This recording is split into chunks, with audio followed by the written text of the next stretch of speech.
Hey guys, so today I'm going to be talking about some things you've probably heard of, that are kind of new to you, things that interested me and hopefully will interest you. So here we go.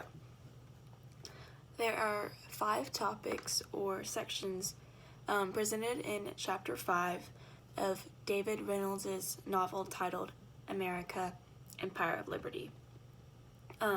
The most significant change presented in this first section, titled Jackson and Democracy, is the era of Andrew Jackson's presidency and how he used his power specifically in the battle against the Bank of the United States.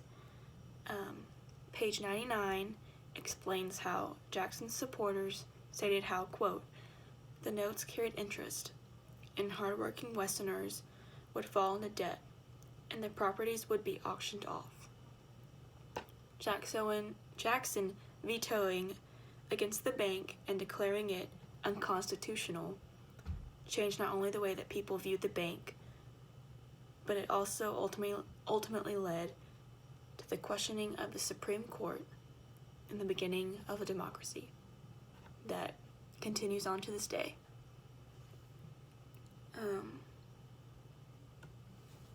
In the section titled A Christian Republic, the most significant change is the period of transcendentalism, which you probably heard of, but it's where religion and democracy ultimately became one,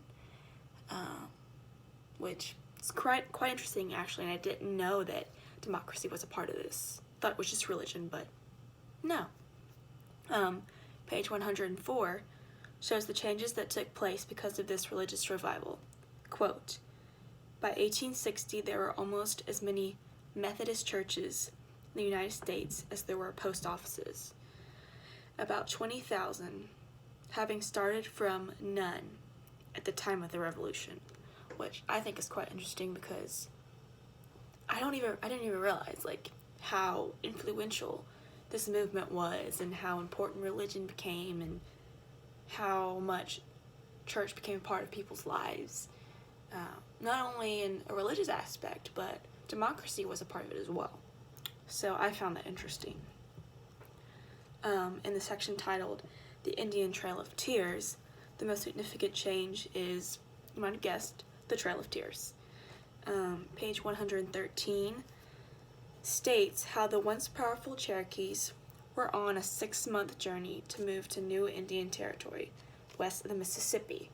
And keep in mind that the Cherokees were a very powerful tribe, and this really just destroyed them.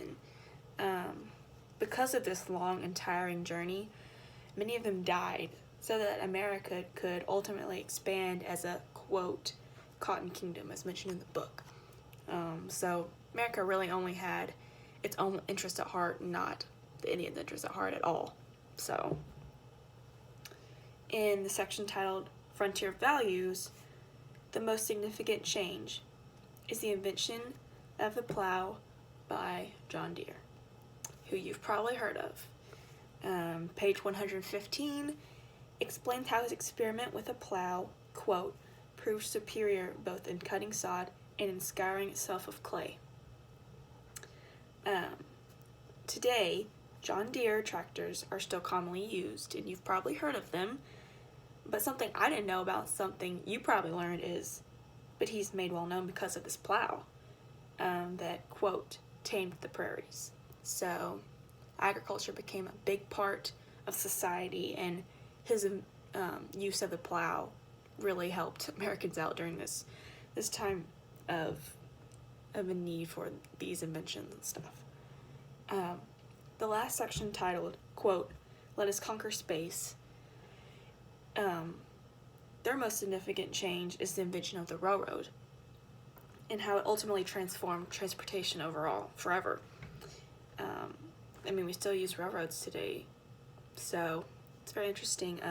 Not only was railroad transport, quote, faster than canal transport and much more flexible, as stated on page 120, but it ultimately, quote, gave many Americans new prosperity and new freedoms, as stated on page 121. So as shown, this invention ultimately united the country more than ever before, and during a period of struggle and a lot of things taking place, such as slavery and political division, party division, this was needed. So, thank you for listening.